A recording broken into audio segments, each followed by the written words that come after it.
पधारोला कदमाने दरस दिखाओला सुन सुन रे मारा प्यारा सावरा तुम्हारे आंगन पधारोला कदमाने दरस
दिखाओला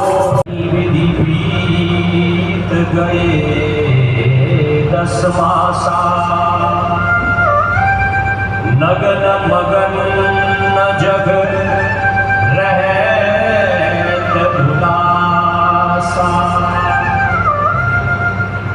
खावे पीवे नींद नहीं लेवे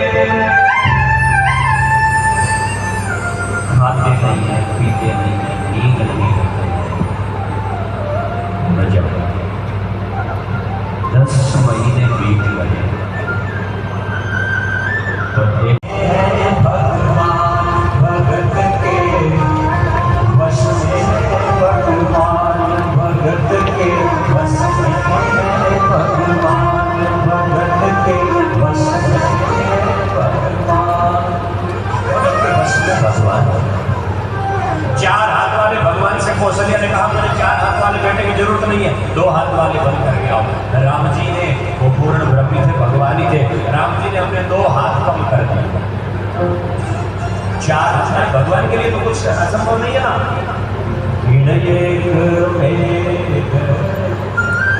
मंडल हो ये बरसे खिण एक आप लखावे जीवन हुक्म धनी को पान भी डूबे।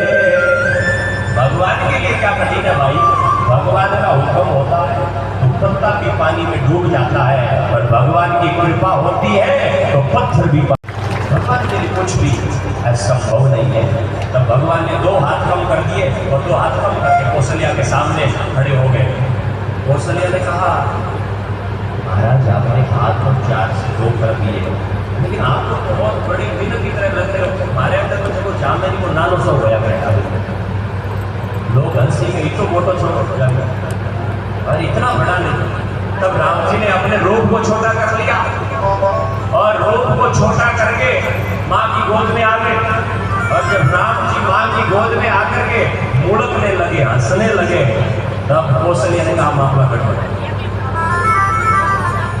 अभी भी गड़बड़ है। राम जी कहा क्या गड़बड़ है? बोले माता जी से बोले बेटा अब गड़बड़ ये है, कौशल्या बोली कि हमारे यहाँ पर जो बालक जन्मते हैं वो हंसते नहीं है, रोते हैं। तब राम जी ने माँ की पुकार सुनी कौशल्या की, और बालक ने, राम जी ने रोदन ठाना, होई बालक सूर्य भूपा, सुनी वचन सुजाना, रोदन ठाना, होई बालक सूर्य भूपा। भाई प्रगट कृपाला, दीन दयाला, कौशल्या हितकारी।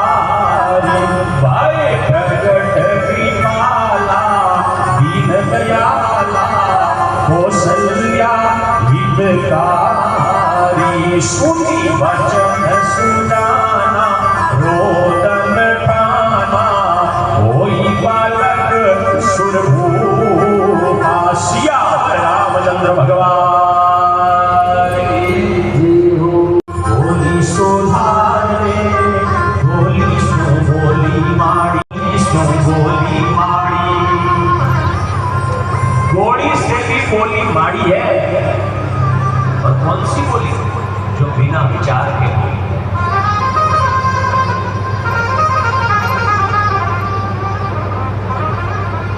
मोटो हावड़ नहीं रही हो, और लाल की हावड़ नहीं रही ना, तो 80 साल आप थोड़े माथे हाथ पाड़े हैं ना, रोटी बना बना समाप्त। केवल वाणी का झगड़ा है, बाकी कुछ नहीं। एक ही बेटा है, बहू को लेकर के अलग हो गया, और बूढ़ी और बूढ़ी की बेटा हाथ पाड़े रोज। 20 किला 20 बीघा जमीन है। अब मैया में से बात जमीन तो भी बेटे की रहनी है, एक ही भाई को मेरी रहनी है। वो कोई दान तो करते हैं, पर भाई मेरे में कर दी घोषणा दान कर देगी तो कभी काट दो है। छोरो कितनी गाड़ी काटी तो छोरे, लेकिन केवल बहू इसलिए अलग हो गई कि हमारी जीव कब्जे में नहीं रही। केवल बात। अच्छा, आपने सासू और बहू में हजारों झगड़े देखे होंगे, लेकिन माँ और बेटी में कोई झगड़ा कभी देखो कि माँ और बेटी लड़े? क्यों? क्योंकि माँ बेटी को कभी गलत बोलती नहीं है। और कभी अगर दूसरा भी कोई अगर घर में भाई भी बहन को गाड़ देता, माँ कहता ना बहन है तेरी, बेटी हेडो समझ नहीं बोल लो। तो अगर ऐसे मैं कहता हूं कि जैसे तुम अपनी बेटी के लिए मीठे शब्द बोलते हो, मैं मेरी बूढ़ी माताओं से कहना चाहता हूं वैसा ही शब्द घर स्वर्ग बन जाएगा, और सब लड़ाई झगड़े अपने आप निकालेंगे। बउआ ने भी केवल बउआ ने भी बेटा इस शब्द बोलना जेड़ा आपकी माँ के लिए बोले। बेटा सासू ने आपनी माँ मानी, और सासू बहू को बेटी मानी। दोनों को ध्यान रखना पड़ेगा, एक तरफ नहीं। यहाँ पर मंत्र जो है हाथ में गड़बड़े, सासू बहू दोनों को देखना पड़ेगा, और दोनों को बोल करे। वाणी जो है उस वाणी को दोनों को सुधारना पड़ेगा कि बेटी बहू जब भी बोले तो सासू को माँ समझ करके बोले, और सासू जब भी बोले तो बहू को बेटी समझ करके बोले, तो परिवार की जरूरत अपने आप। और बिना विचारे जब बोला,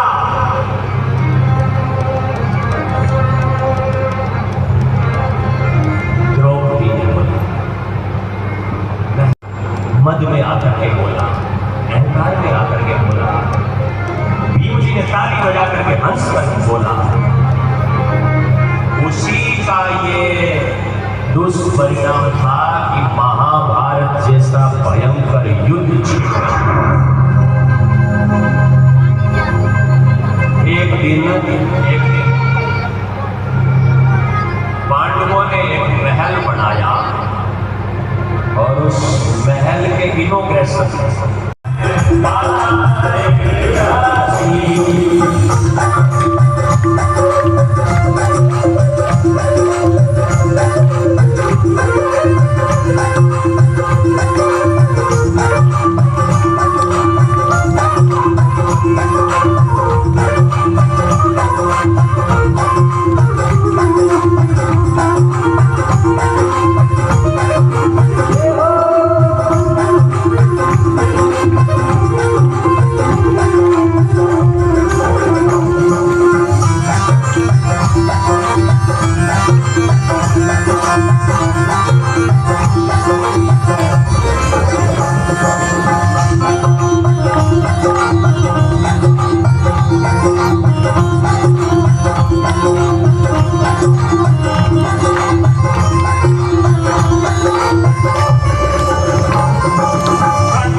करने के बाद में भी कभी नहीं सुधर पाते हैं, वो भी अगर मन से गाय की सेवा करे तो गाय की कृपा से बिगड़े हुए कार्य भी सुधर जाते हैं। देखिए गाय जिसमें देवता निवास, जैसी हमारी वेद लक्षणा गौ माता,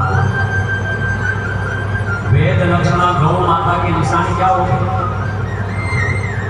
वेद उस गाय के दूध में मां सरस्वती का वास होगा।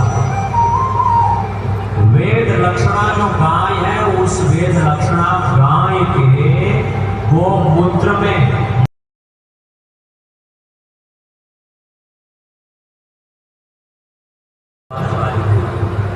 मीठी आवाज, मधुर आवाज होगी। गाय की आवाज